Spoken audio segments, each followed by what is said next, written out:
We can't see eye to eye. Our communication has just gone down the drain.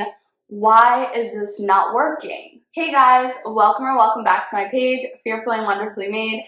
I'm Mia, and today we're going to be diving into 4 reasons why our communication in marriages breaks down over time. Before we get into that, if you are new here, be sure to hit that subscribe button and also make sure your notifications are on. I will be posting 2 relationship videos a week, one on Wednesday and one on Friday. But in the sake of time, let's hop right into the first reason why communication gets difficult over time. And that is because so many of us grew up watching unhealthy communication. Some bad communication habits that we may have been demonstrated throughout our childhood is maybe we're stuffers, shouters, arguers, instigators, ramblers, or maybe it's just that uncontrollable anger. So typically there are 3 types of people. Either you grew up with a super aggressive communication style, your parents were yellers, shouters, they broke things, threw things away dramatically, slamming doors, things like that. Or you're on the complete opposite end where your parents didn't communicate. If they were fighting, you didn't know about it. You were aware that there was tension, but it was silent treatments and grudge holdings, and it was all stuffed up and bottled in, and nobody ever talked about it. It was just swept under the rug a bit.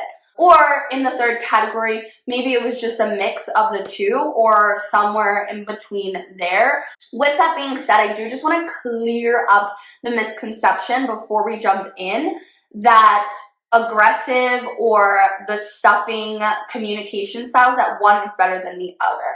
Neither of these communication styles are healthy. So I know that often people will say like, oh, well, I don't yell, I don't scream, I don't cuss, I don't do any of those things, but you are bottling everything up, you're holding bitterness and resentment, and you're dealing with unforgiveness. That is not better than yelling. They're both bad.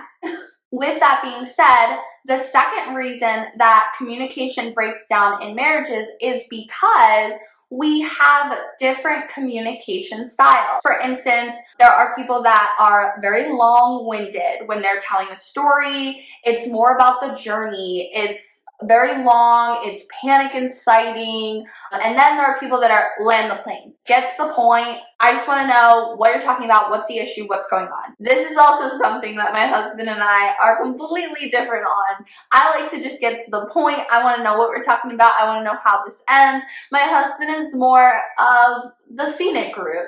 Not to say that one is better than the other. However, if your partner has a different type of communication style, how to overcome that is to understand how they are and to communicate in a way that acknowledges that. So for instance, if your spouse is a land the plane and you're more of a scenic route, maybe give them the abridged Cliff Note version first.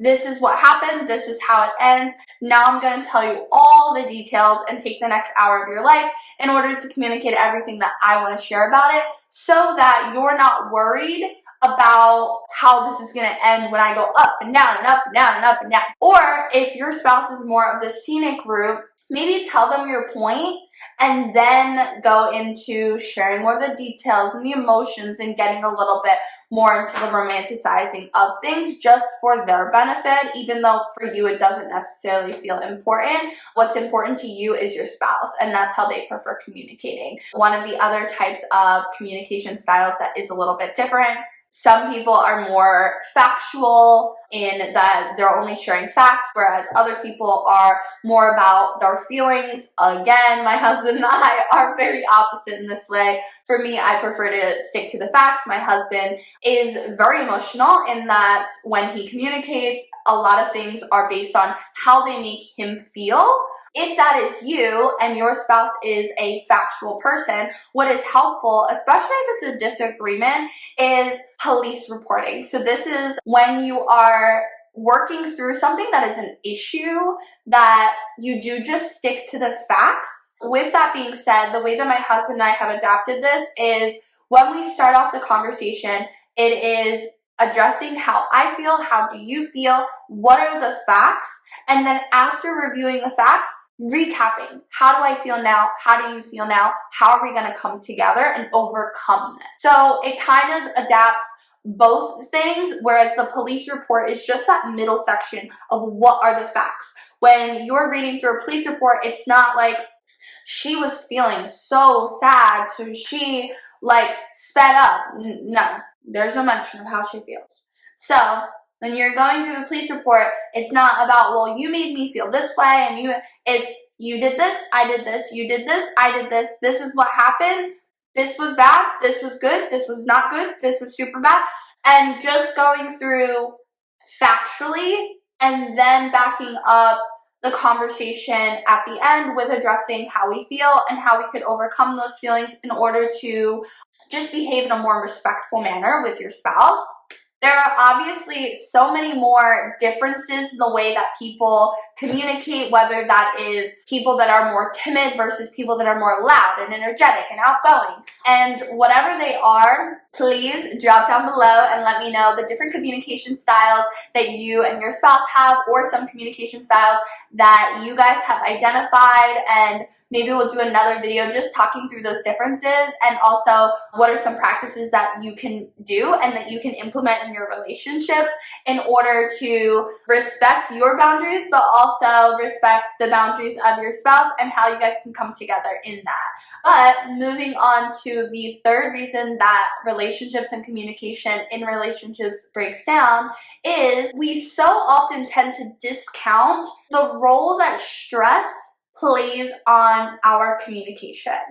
So what I mean by that is when we are stressed out about work or finances or planning or scheduling, or sometimes if we're just tired, there is a lower level of respect, maybe is the best word for that, when we're communicating with our spouse. Maybe we're like super irritable or short, or we're just acting different in our communication with our spouse. This so often breaks down if our partner is not able to identify, like, hey, you seem a little bit off, what's going on? With my husband, if he's like upset with something that I did, usually you can tell. If it is a situation that's not about you, and you know your spouse is like getting like really hot and heavy and like super like angry and aggressive when they're talking, like, then you can say like, hey honey, like, you seem a little bit hot right now, like what's going on? If you know like they're upset with you or you did something, maybe you want to come at it from the angle of like, hey hon, like you seem upset, like what's going on? Like I want to know, I want to be there for you, like how can I help? And come at it from that angle. Whether you're on the receiving end or the opposite end, what we want to be practicing is when we are stressed or upset or things are going on in our life, we want to be cognizant that we're not taking that out on our spouse, because so often, both ways, spouses will take it out on the person that's closest to them, all that anger and frustration that they're dealing with from outside sources.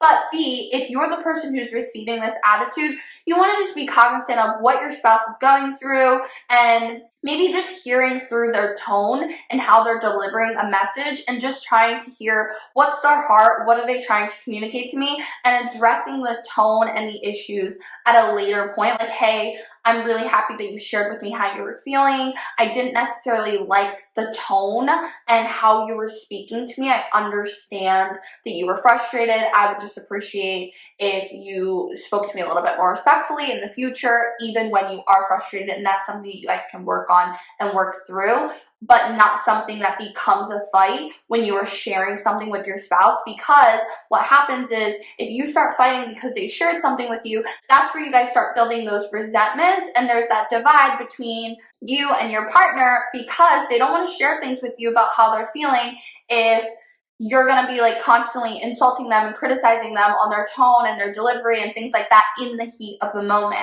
We want to be able to look back at those moments, not too far in the future, because we don't want to be holding things in our pocket and keeping long records of wrong. But once things have subsided, once they feel better, then just addressing it at that point. Lastly, to wrap up the video, the fourth reason that communication breaks down in marriages is because Communication is a skill.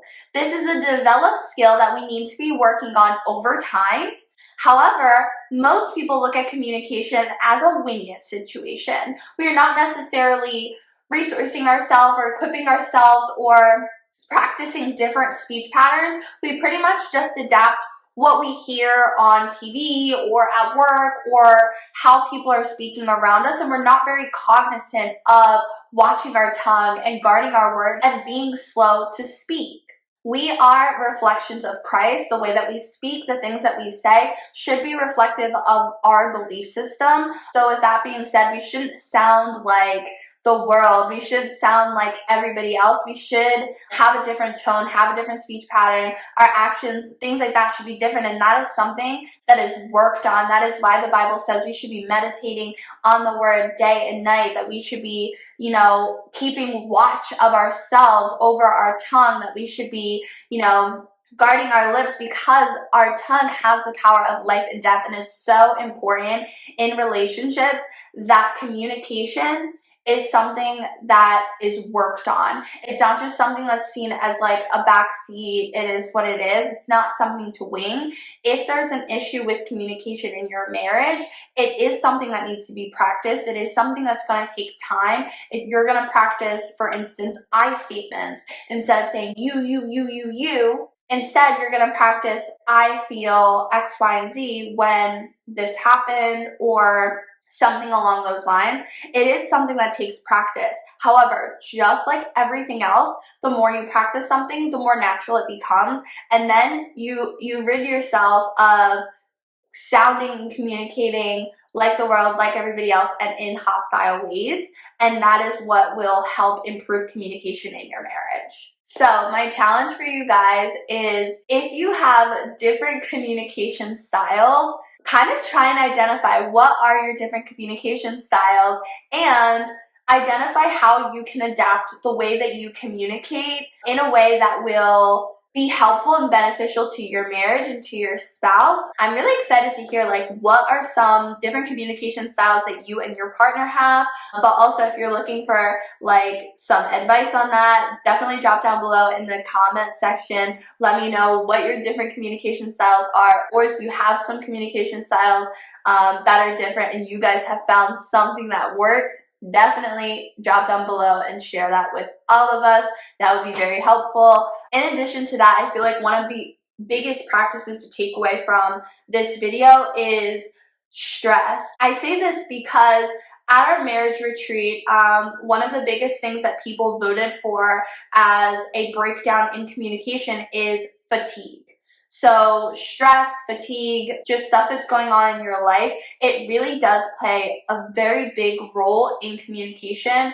So with that being said, I would just encourage you guys to be mindful of when you're fatigued, when you're stressed out. Be mindful of the way that you're speaking to your spouse, that you're not taking it out on them in you're communicating to them how you're feeling, but also to be mindful of how your spouse is feeling and maybe what they're going through, and to try and be just a little bit more sensitive to that and addressing their tonality and things like that separate from them sharing how they're feeling with you. But with all of that being said, before you go, make sure to smash that like button. If you haven't already, subscribe to my page and make sure notifications are on so that you know as soon as my next video is up and available to listen to. But until then, be blessed, and I'll see you guys next time.